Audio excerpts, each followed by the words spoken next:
don't remember the model, Kawagu. Kawagu, yep. Yes, we have a new design, but based in Kawagu. And yes, I have a long list of new devices to share with the community. Ooh, right, that's gonna be really fun. If you need any help with the showing part and indexing everything for the hub, let me know. I can help with that. Yeah, good timing. Alexander is just kind of stepping in to help with that stuff, and I need it. So that'll be great. Awesome. Okay, so let's see. I've posted the event, and we are now streaming to YouTube Live. I'm going to put that comment in the hub, so if anybody sees the event, they can just jump right in. Let's see. We're having a little bit of trouble with our calendar today. That's just how it works.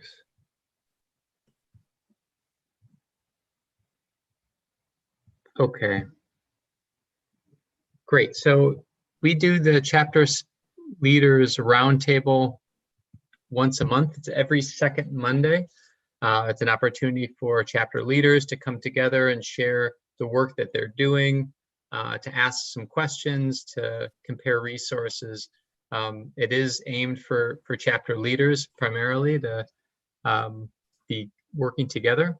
So maybe we can go around quickly and introduce ourselves and mention the location where you're working, your chapter name, how long you've been involved with Enable, and then pick one other person to pass it to. So my name's Ben. I'm involved with the Renable chapter in Rochester, New York, but also work on international media coordination within the network. And I've been involved for about 2 years, and I'll pass it to Ricardo. Hey, my name is Ricardo. I'm the leader here in the Enable chapter in Peru. Yes, we are working since the 2016 like chapter in Enable and like Pixet, the company here in Peru. And I pass to Jonathan. I'm Jonathan Taman with Miami Beach Senior High School's Enable chapter. And we've been around for just a few months. We're just getting started and have just started 3D printing, designing stuff. Great. And if you pick one person to pass it to. Oh, yeah, sorry. I'll pass it to Jeremy. Hi, I'm Jeremy Simon. Been with Enable a long time, pretty much from the beginning, I think over 8 years now. And I'm not actually affiliated with a chapter, never have been. I'm here because I really try to help with a lot of the, I guess, what supports the chapters, a lot of the online infrastructure and support resources and things like that. So I want to learn from you guys. I want to understand better what chapters are doing and what we can borrow from other chapters and things like that. So I'm here mostly to listen and learn. Alexander? Hi, I'm Alexander. I'm from Romania, technically not affiliated to any chapter. I've been helping around in the Enable community as a CAD engineer for the past, I think, 6 to 8 months. Great. All right, so maybe as a place to start, Ricardo, you started to share a little bit about the device that you're working with. It looks like it's a Mayo Electric ARM Remix. Yeah. So maybe you could share that and show us the design and talk a little bit about the case that you're working on for that. And I'm sure Jeremy and Alexander are going to have some contributions. Actually, we are working that for this reason. This is not complete. For this is the ELOS is not fixed. Yeah, but the strings. all the mechanisms is finished, and we use here in the prosthesis we incorporate Arduino, and the batteries, the middleware, some regulators of current. And with that, we control the processes, and we use this four servo motors to control the fingers, and we use like reference the Ugunugu elbow and modify to do this and this possible. And then we design this part and this possible this for the user is possible manipulate this in this direction. And this is we use the photogrammetry to acquire the digital image and convert this in the cover for the user adaptation for the prosthesis. And here is the electrodes for the Myo sensor. What did you use specifically for the photogrammetry? Did you use a specific application for that? We developed a now program to use the photogrammetry. We use a program Biset in Ortogon Blender. I don't know if you know Ortogon Blender, and with that, we create a filter, a specific filter to organize some pictures from the cell phone and traduce that with the Ortogon to reproduce the digital image of the user. Wow, that's impressive. Yeah, it's a long time work, but it's possible for help the user who want this prosthesis. In June, we deliver a prosthesis similar like them, but not with that. I don't know if I share some image of this user.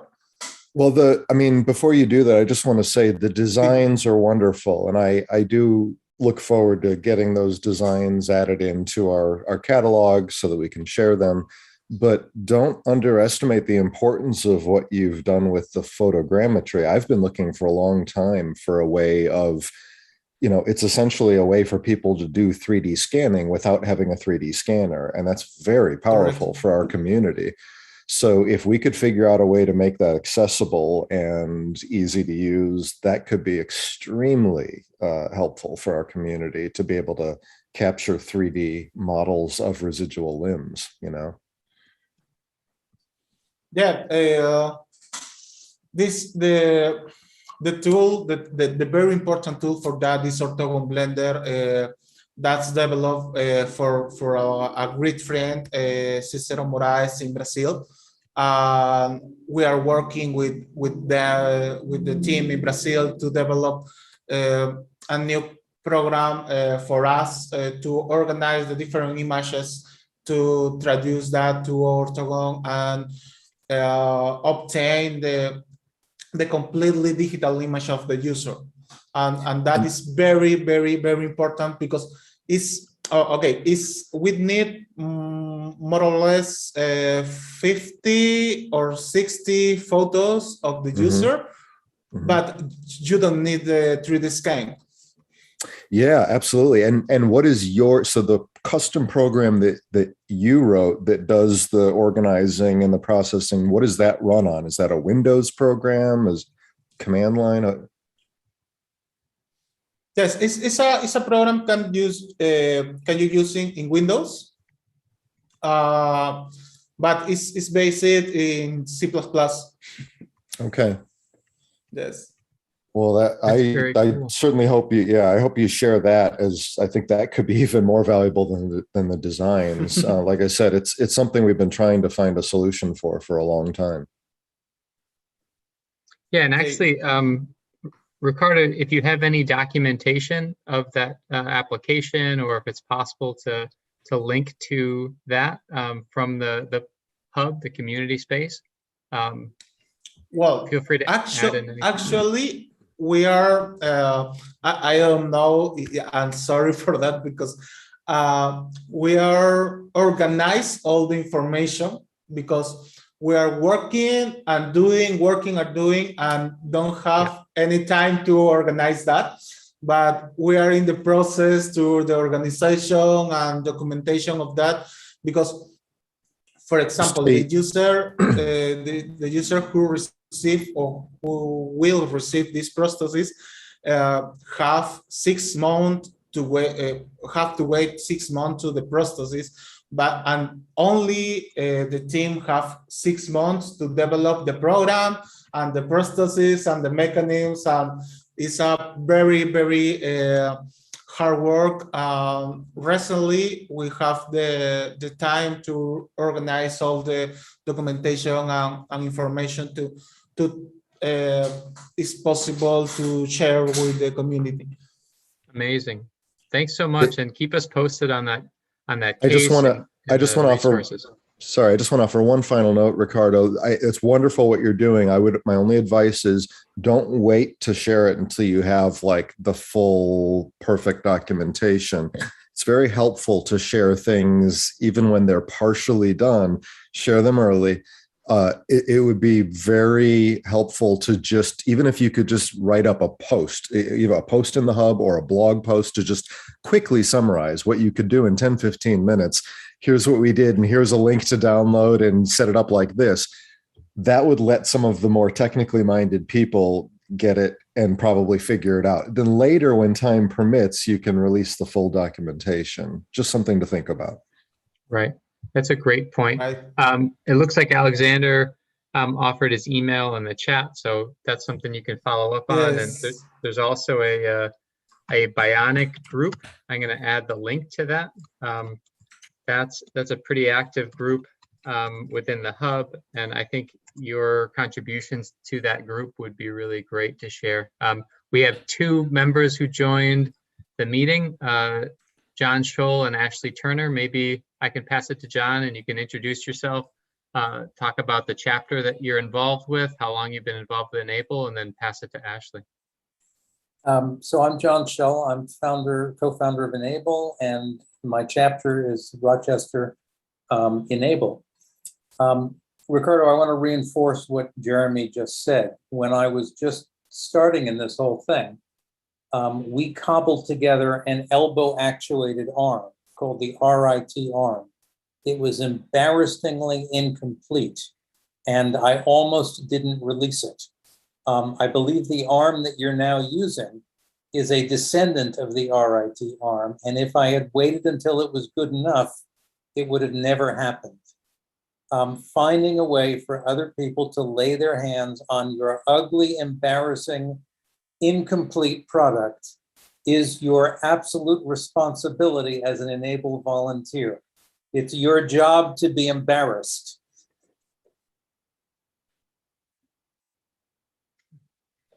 Yeah, and the I understand documentation is a something little you of can get that, help but yes. with. You were saying? Just just don't saying- hesitate to share work early. That's all. Doesn't need to be perfect. Ashley, welcome. Hello, can you hear me? Yes. Hi, I'm Ashley.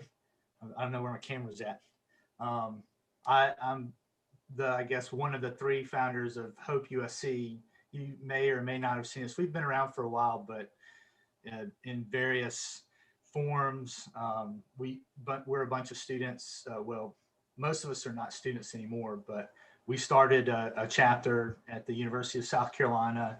A bunch of the kids wanted to basically do what you guys are doing. We saw it, and they were like, hey, this is great. And then, well, most of us are out of the College of Engineering. So we decided, okay, well, this would be a great project for us. And we got into it, and it just got really deep. We ended up starting our own nonprofit. And so we have like a student organization and a nonprofit company.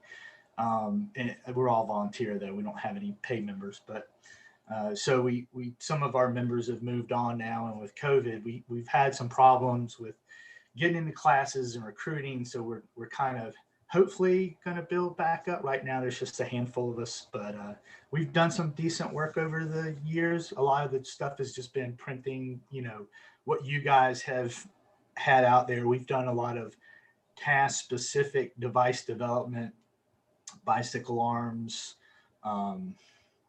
gloves for kids that wanted to play baseball and things like that. And they're all sort of in various stages right now, but right now we're actually kind of getting geared back up. We have senior design projects.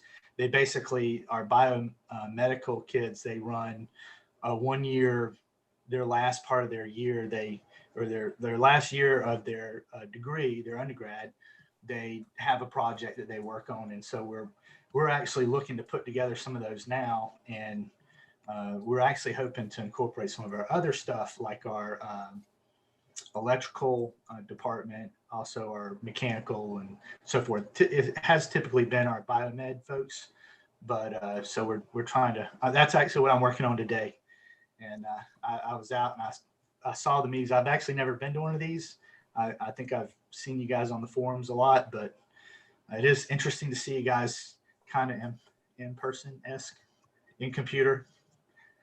But so that's me and I guess what we're doing and our challenges. Great. Very Awesome. cool. And Jonathan is also working with a student organization. Jonathan, maybe you could tell us a little bit about your process. It seems like you guys recently started. How many members do you have, and what are your goals this year? All right. Well, we're about 8 members, and I'm leading the chapter with my brother. We're just a group of high schoolers, and so we're not really capable of doing all the advanced stuff. We're just making the 3D printed Phoenix kits. And we're hoping to be able to donate them to a group in Haiti called Food for the Poor. Like they do a lot of work there, and we're mostly targeting children. So that's why we're making the cheap 3D printed prosthetics for them. And so we're just hoping that that project can come to fruition. Very cool. Maybe this is a quick moment to go around. I didn't ask this before. Jonathan, you said you have 8 members. What about some of the other chapters? How many members are in your teams? Ricardo? Okay, in the Pixel team, we are actually six people. Definitely between engineers and designers. Okay. And Ashley, you said that you had, was it 3 founding members? How many members of the full team do you have? Right now, we have about 5 folks that are sort of core. Usually our membership changes during the year. First part of the school year, we have been up to 100 plus, and then we usually narrow down to about 20 folks, something like that. But then over the last couple of years with everything going on, we've dwindled down. Most of our folks have graduated, but luckily a lot of them are graduate students, and that has helped us. So, but right now we're pretty low. I'm hoping if I can reach back out to the alumni, we'll boost it back up. We want to be usually no lower than about 10 because it takes a bunch of us to coordinate stuff. Right. And you said that primarily it's biomed students. What ranges of skills have you had involved? There's a whole bunch of different teams that form together and for different chapters. So it'd be interesting to find out what your recipe is. Well, so we usually have 2 things going on. We have the student project teams, which is what I was talking about, and then we have our student organization that's obviously open to everybody. The student projects are senior capstone designs. So those guys are usually made up just ad hoc, however they come to us. They're actually changing that this year. The department is going to try to assign people with certain skills that they know from the past, but usually it's it's just kind of a mix, and they all. What has been a challenging to us has been that the biomed kids want to automate arms, and they lack a lot of the sort of skills of, you know, the electrical, even, you know, some of the other stuff. But they usually, so we spend a lot of our time with them just trying to get them through the, you know, like, this is how you solder, and this is, you know, this is this kind of board, or how you program a little, you know, something, and we reach out for that. We're trying to integrate that, but most of our main body is actually just sort of out there, you know, amongst everybody in the university. And so we wind up with marketing and business, which is what we really strive for, because we have to try to feed the organization some money to buy printers and things like that. And a lot of that work is actually, like you're talking about in the high school, like we do a lot of STEM outreach. We teach during the summer, we'll teach middle schoolers how to print things. This class we got called Duke Tip, and we'll bring them in for a week and do that. And or we're a part of it, rather. So we have really a kind of a broad, usually we have a broad smattering of business, engineering, public health folks. Some, I don't know if that answers your question. I hope I'm not. Yeah, no, that's really helpful. Yeah. And I know we've had some conversations in different meetings about the challenges within university teams. Sometimes there can be sort of this hesitation to work on projects because of liability. It sounds like you set up an independent NGO that Yes. partners with the school.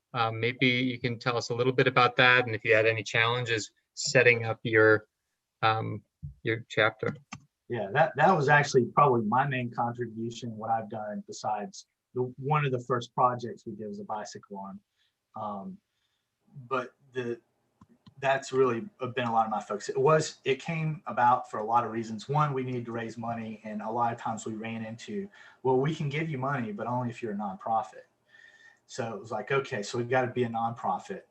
And so we started jumping through those hoops, and then working with the university, they were like, well, yeah, we do projects for businesses that, you know, the kids solve a problem for, you know, the business.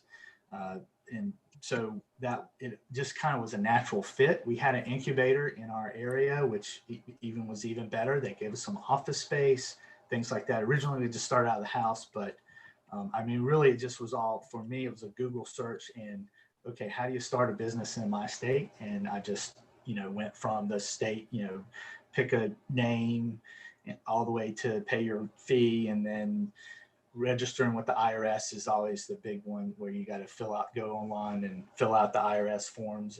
And I've often thought that, you know, like it would be nice if there was a little package of like how to do that, but there is not. So it's a lot of Googling, and it is worth it in some ways. It's really not it seems intimidating.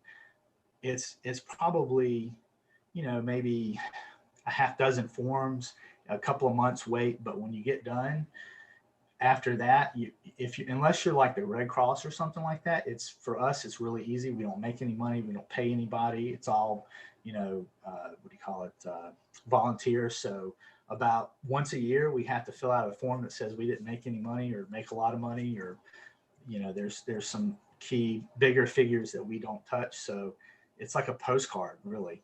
And other than that, it's just a matter of, you know, raising the funds, and we can kind of do what we want to, as long as we, you know, adhere to the rules. You know, it's obviously, we buy things only for the organization, that type of stuff. Most of everything we do is volunteer or donation driven. We don't do a ton of fundraiser, some, but not a ton. We haven't figured that piece out as well. Some. You know, you bring up a really good point, Ashley, about the documentation. I don't know if anybody has really put together, it's obviously going to vary by location, but at least for the US, a detailed guide to setting up a chapter, including how to set up a nonprofit, if that's what you want to do. Specifically, the documentation for setting up a 501c3 and how to establish all that would be really helpful. I mean, obviously, you and John have gone through that. I know a number of others have, but I don't know if anyone's really documented the process end to end. Something to think about. It's not The other bad. thing I just wanted to mention, this probably doesn't apply to you because it sounds actually like you've done a really good job of figuring things out as far as getting money into your group and getting the printers you need, everything. But it did remind me, I run a company called 3D Universe. We sell 3D printers and materials and stuff. And my manufacturers and vendors, they often send me printers to test and things like that. I have some printers that I'll be donating. There's one right now that's waiting for somebody to give a home to. It's a Creality printer, a CR200B. It's a fully enclosed model. I'm just throwing that out there. If anyone here or if any other chapters have a need for a printer, it's there for the taking as long as we can figure out some shipping arrangement. And there probably will be more printers like that I'll put into that. That's through this, what we call the Wishbone project, which you'll find on the hub. Maybe Ben wants to explain what that is. Sure, and I'll add a link to it. We set up the Wishbone project as it's basically a place where chapters can share not just funds, like if somebody's working on some projects and they need some support, but also equipment. And it's up to $1,000 for each request, and it's supported by other chapters. So if you're a chapter, you're doing some great work, and you need some support to get through a case, or you've got some sort of local infrastructure challenges or anything like that, that's available. And Jeremy has shared a couple printers. We did send one out, I think locally in Illinois. Sometimes the other chapter members from other chapters can support the shipping. So it's not something that the chapter who makes the request has to pay for the shipping necessarily. You can just say that you're interested and you need help with the shipping as well. So I'll add the link to that. And I'm curious, as long as we're talking about fundraising and support for chapter efforts, I'm curious about fundraising for the other chapters, for Jonathan, for the projects that you're doing, and Ricardo. How do you guys work with fundraising, and do you have partnerships? What's your models for that? Well, for my group, we were able to apply for a grant, and we fortunately won the grant, and it gave us about $3,000. And so that's what we used to get started. And we already have a location and room and membership with the school. So it's just a matter of buying the kits and the 3D printer. Fantastic. Good for you. Good for you. I did want to mention that we have, on at least one occasion, acted as an intermediary for grants to chapters that were not themselves U.S. nonprofits. So, Ashley, you probably don't need this now, but one option that might have been useful would have been for you to connect the donor to Rochester Enable Limited, which is a nonprofit and runs the Enable Fund. And then the Enable Fund, with a community vote, would be quite happy to say, we're quite happy to administer this grant, and they don't need to create your own nonprofit. I'm wondering whether that was that would have been a valuable option for you. I think it probably would have in hindsight. When we were sort of jumping through all the hoops, we actually had the idea, and we're still there. We've entertained it, but doing a similar thing where Hope University of South Carolina, which is kind of the group, would actually just be Hope, and the business is just Hope. Hands-on Prosthetic Engineering is what it really, that's the full name. We call it Hope. But Hope UFC, U of SC, is our student org here, but then we wanted to expand that to other universities, and so they would kind of fall under that umbrella of, okay, I don't need to start my own nonprofit, Right. but I have that ability to do the same thing and use their nonprofit. We essentially would just say, oh, we will raise the funds, and you do the legwork and we will give you that. So yeah, it's very similar. I think that works great. At the time, it's been a while now, we were, I think, all just getting started. You guys have probably been into it for a couple of years, and I've definitely used your print shop. I've ordered several things from there with the discount code, of course, over the years, I think. And, you know, so yeah, I think it's valuable. It's just at the time we didn't really have the knowledge of, you know, what we were going to be in for, and that was really possible. So listen, I think there are probably lots of chapters which could get donations if they had a nonprofit fiscal sponsor, is what it's called. And if you want to offer that service more generally, we should make it be known. And if you don't want to offer it more generally, maybe Well, we need to make. I think that's a good point, though, John. When we think of offering it more generally, I don't know that we've really done that. I mean, I think about on the hub, I don't know that we've really clearly presented the fact that we have this mechanism, that we have this vehicle available. We might want to just think about putting that into our main wiki, right in there on the getting started. I can work with you on getting it right in there on some of the getting started pages, putting it up front and center. I don't think we really make that clear at all. No, we don't. We did it for Sierra Leone. I think I remember that. But we should make it clear. Yeah, we had looked at it from just sort of like a university school in general, even high school. I mean, we reach into high schools, our local high schools. Cardinal Newman, we go there, we do STEM events, because that's really where it starts. For us, that's where it all starts for us around here. So, you know, we reach out, even middle schools. We go to middle schools and do STEM events at times. But yeah, we were sort of focused on the school thing. But I would see as a bigger, we call you guys sort of our umbrella when we describe what we're doing. And as a larger portion, I would think that would be pretty useful for. Well, and that's something else I find myself thinking about here is I think we have a lot of chapters like you that have established their own sort of branding, naming. I love Hope. I think that's great. But at the same time, there's a lot of there's power and leverage in the Enable name that we've built over the years. It would be nice if we could figure out how to link these. You know, we have all these other chapters. Maybe we can come up with some standard way of, you know, how they have like taglines on logos sometimes, you know, an Enable chapter or something like that we kind of standardize on so that we can link in that Enable name, but you can still keep your own identity. It's something I find myself thinking about. Yeah, that's actually, I think, how we phrase it. We toyed with those words because we wanted to be a part of you guys. So we actually say that, like Hope, we're a chapter of Enable. Yeah. Somewhere in the words. Get that. Sorry. Sure. I noticed that in your Facebook group. I did share the link to that.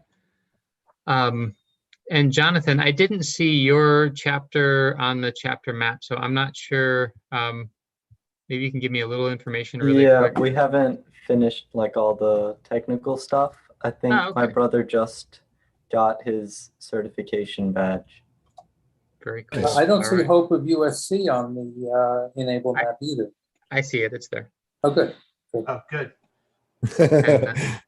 And the Peru Pixel chapter is also up there. Ricardo, maybe you can share with us a little bit about fundraising in Peru. You guys are set up as a nonprofit, or how do you continue your projects and support them? What partnerships do you make? Yeah, we separate in two parts: the nonprofit for the donation of the prosthesis, and the profit for the research.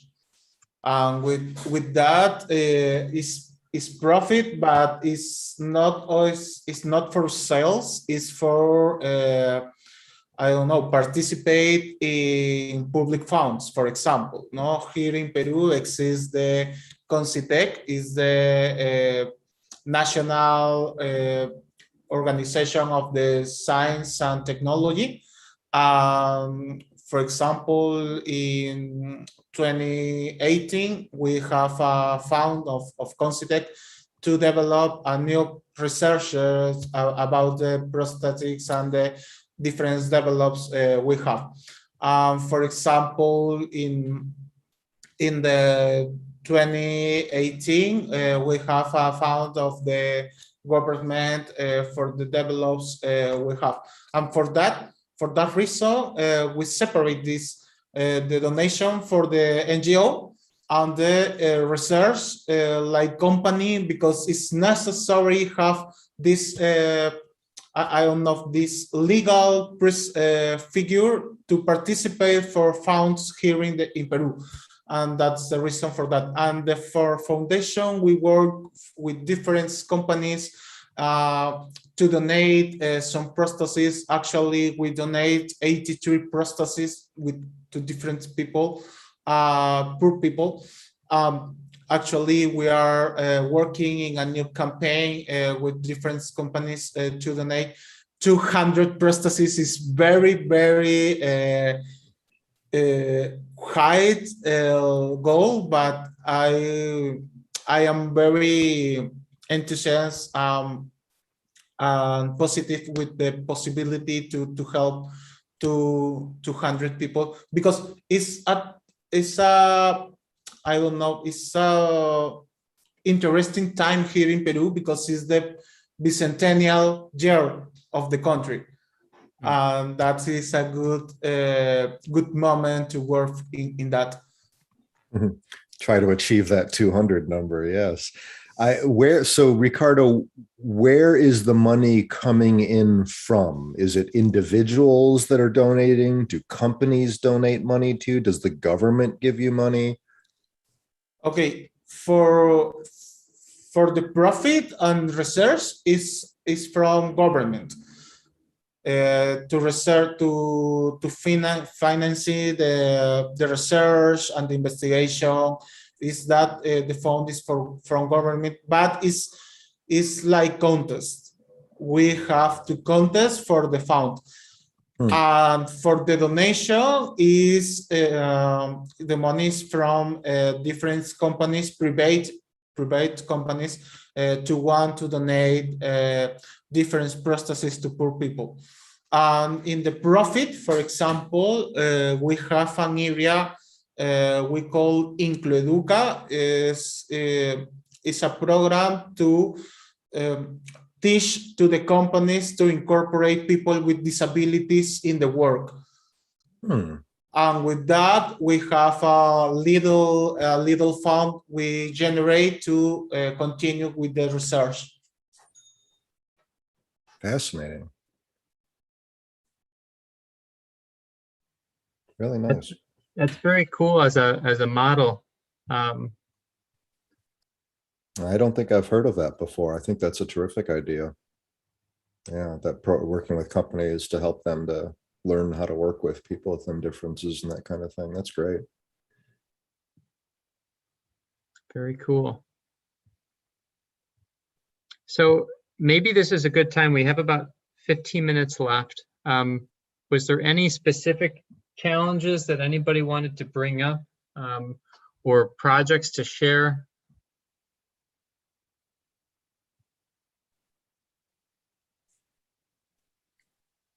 I mean, I'd love to see another close-up, Ricardo, of your hand. I don't know if you had it up to the camera after we started recording. Ricardo, I also wanted to ask the Revolute joints, so the parts that spin within the arm. Do you have the 3D model of it available online, or you haven't published it yet? Like I said before, we recently are reorganize all the models and the develops to document, finish, publish the develop, because before we are only work and try and have the, I don't know,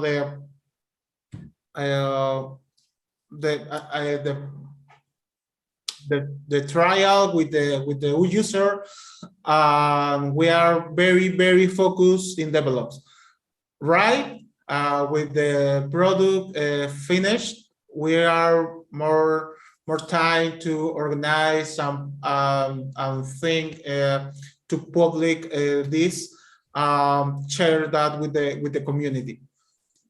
Right. So you'll be publishing them when it's done. Exactly. Yeah. Yeah. All right. All right, Ricardo, I've got you spotlighted. If you want to hold that arm up now so we can all see it, that would be great. If you want to hold up the arm to the camera. Okay. The device. Yeah. Here the device. And put it in on. Very This cool. LED help the user to know with the prosthesis is functionally in the correct font because if I agree, it's because the signal is the correct. When the light is blue, is when it's run the calibration. And if you see that in red like them, it's because the signal is not connected like this. No? Very nice. And only open and close that and don't function with the myoelectrical signal. That is the elbow. That's the elbow. You have that position. And finally, you have that. That is a very, very important part of the dev because the user want this movement for some activities. We have a little creative idea for that. We put a little ring of TPU here to reduce the time discussed. And the noise, Finally. Yes, and finally that this things is because it's not the end product because we have to find the correct point to join the harness to connect the prosthesis. Like I don't know if I share a little image of all of the I don't know if I share a little image right now. Sure, that'd be great. Here, I'll let me see if I have to give you permission to do that.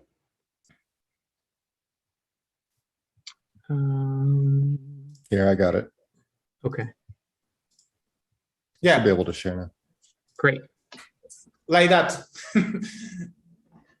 Oh, very cool. So there's a shoulder strap. This is a prosthesis completely with the harness and with all the developed in the I don't know the correa. Sorry, my Harness.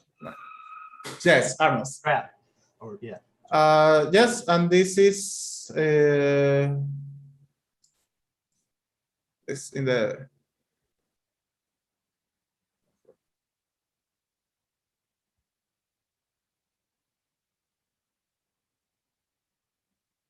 oh well, and other user with different prostheses.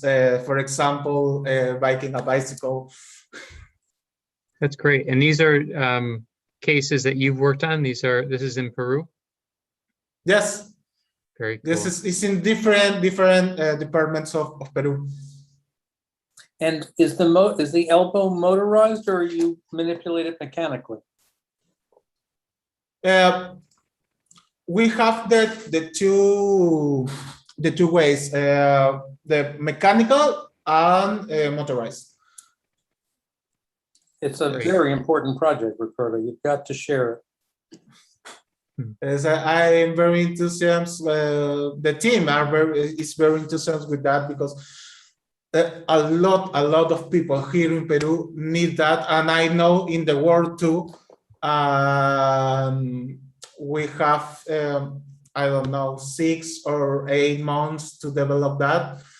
A long days in the days, afternoons, nights, and more, because it's very, very important for us work inspiring in the people who need that. I believe it. That's great. And so it looks like you mentioned before that the arm that you've worked on is a Flexi Arm Remix. Yeah. What other devices have you worked with? And then maybe we can go around and just double check. It sounds like Jonathan is using Phoenix hands. So maybe we can just talk a little bit about the devices that we've worked with. Well, we're working in partial prosthesis for hand. For example, in the partial to these two fingers, or a special prosthesis for only for finger, no? Because, for example, we review the finger prosthesis in the forum, but we are very, I don't know, enthusiastic with the develop, and we research and develop a little more easily to assemble finger and develop that. And then exoskeleton to rehabilitation is other develop we do. Well, the myoelectrical prosthesis without elbow, and that prosthesis with elbow too. Very cool. And Ashley, what devices do you guys primarily work with? So sorry, what? I was actually looking for some of our pictures for a lot of our STEM outreach stuff that we've done. We've tended to stick to the Raptor, I guess because we got started with it and we had, you know, a lot of it. We did. I don't know that there's too many we haven't done. At least one or two. Some of our folks, when you have a lot of people, it is kind of hard to tell what everybody's doing, but I know primarily, like if we go somewhere, we'll use we were using the Raptor, but then we moved to something else because we could use it as the demo kits. We had these huge hands that we made look like the Hulk, and we would take them around with the demo bars. And I don't think it was a Raptor. I think it was the next one, not the. That's got to be the Phoenix. The Phoenix. I bet it was. Yep. The Phoenix. And we had these huge green and purple hands, and we'd take them to the kids. So we used a lot of those for sort of like to teach our people and to demo and to show. As far as what we've actually done, most of our stuff has actually been task specific stuff that we've developed. I was going to show you some pictures. I haven't quite found the right pictures, but I will in a second. But we have used the Nick finger for somebody, actually a little older lady. We used the Nick finger, but most of it has been like just coming up with new task specific stuff. We do a lot of task specific stuff, but the bicycle was my primary one. The last one we had was a baseball glove, sort of augmentation of the glove itself. And then, yeah, that's what I can remember right off the top of my head. But I was looking for a picture to show you some of the things we have done. I just have so many pictures, it's hard to sort through sometimes. While Ashley's looking for that, I wanted to share one quick thing that I was reminded of when Ricardo was sharing his screen. There was the individual that you showed wearing the full arm prosthetic with the harness. And you may have noticed that there was kind of an open area at the top where you can see his, residual limb. And some people don't like that either because they want it covered for aesthetics or because it gets cold and they want to have some covering on there. And so we've been experimenting with the idea of using chainmail. This is 3D printed chainmail. This particular design, in case you haven't seen it, is called the Fabric of Time. I'll put it here in the chat because it's on Thingiverse. Fabric of Time, spelled like the herb. And there's the link. And so we've been thinking about using this for situations like that because it really conforms nicely to anatomy and it can easily be linked. It's at the side, you have these nice little slots that you could run zip ties through and link it to, the other side. So just something to think about as you're doing these designs, that when you have these open areas, something like chainmail to cover that and link on each side is something that we're exploring. I'll add in the chat. We do a monthly meeting like this, but with what we call device pilots, device users who are actively using open source devices and experimenting and testing.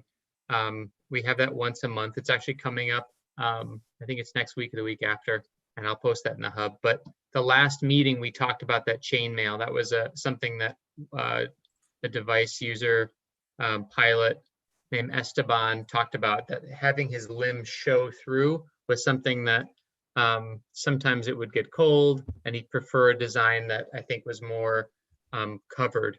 So, and I sent him some chainmail. So actually, if you're interested, join us for that next device pilots meeting. Ben put the link in the chat, and you'll get to hear from Esteban about, whether that worked for him. Sure. This is a great time to also mention for Ashley, Ricardo, Jonathan, I'm not sure if you're directly working with any device pilots, but feel free to invite any of the device users that you're working with in your community to join this meeting.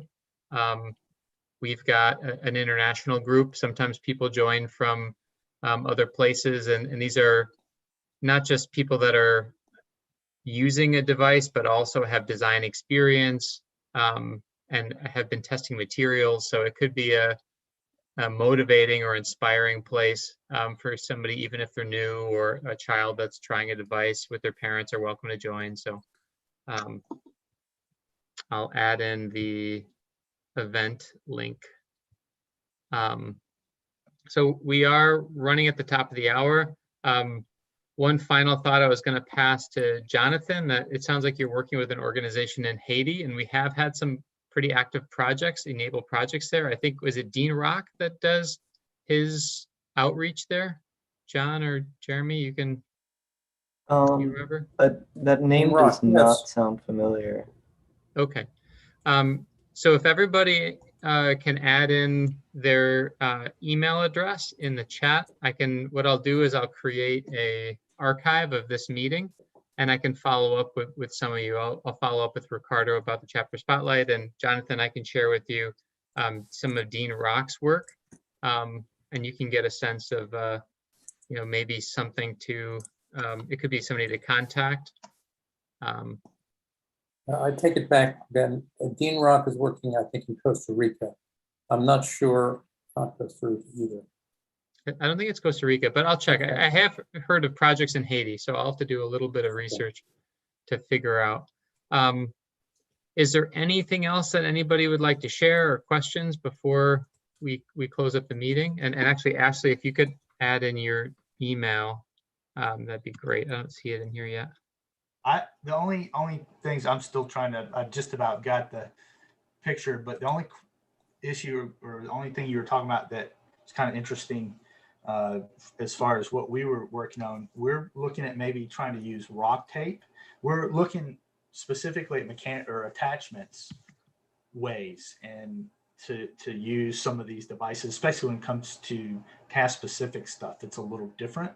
So we're kind of one of the projects we may have for our biomed folks is using rock tape and ways to mechanically fasten it and use maybe even as a composite with electrical sensing built in, or ways to cheaply include electrical sensing. So when you're talking about people not being happy, I guess, with the sort of like the exposure, we actually had the opposite with some of our kids. Wouldn't necessarily want any more than you had to be covered or affected. Right. Breathability is important too. That's a really good point. Like the one young man, Eli, he did not want to put his residual into the actual device we made, so we had to shrink it down. The picture you'll see, it has like this huge thing that went up over his shoulder, but we actually had to kind of like shrink it down I'm still trying to attach the picture, but here any second I'll put it on, and then you'll be able to see what I'm talking about. But and I'll definitely add my email here in a second. So Great. Longer. And Dean Rock is the Dominican Republic. We do have some users from Haiti, but that was a different area. Okay, so just as a quick reminder, and Ashley, are you able to share your screen? Are you? I think so. I sent the file. It's just an image in the chat, I think, but let's see. Or the image in the chat, so I don't see it yet. No? No, I don't either. You can just I share did. your screen and it's going to He be sent it to me available. directly. Okay. Yeah. All right. I'm a bit technically challenged with this. No problem. Let's see if I can. So while Ashley's getting set up, just a reminder that we do this every second Monday of every month. There are a number of other meetings that we host, including a new member meetup. We do a monthly workshop. We have the device pilots meeting. We'll be looking at an educational monthly meeting. So that would be something that might appeal to Ashley and Jonathan. I don't know if you and- can see that. That's Yep. We can see Ashley's screen now. So essentially, this was just a young man that had a bicep amputation, congenital, and he wanted to ride his bike very young. So we basically made a device that would sit on it and stay on the bike, and that's what you're seeing there. And it worked really good. The only issue we had was that big yellow cuff-looking thing eventually had to go away. And I don't know if we had. No, that's the same picture, but or same stuff. But anyway, that was one of the challenges we had, was how do we get it to work and still be, like able to interface. And so one of the things we may do this semester is look at using things like rock tape to create an intermediate connection. Great. Very cool.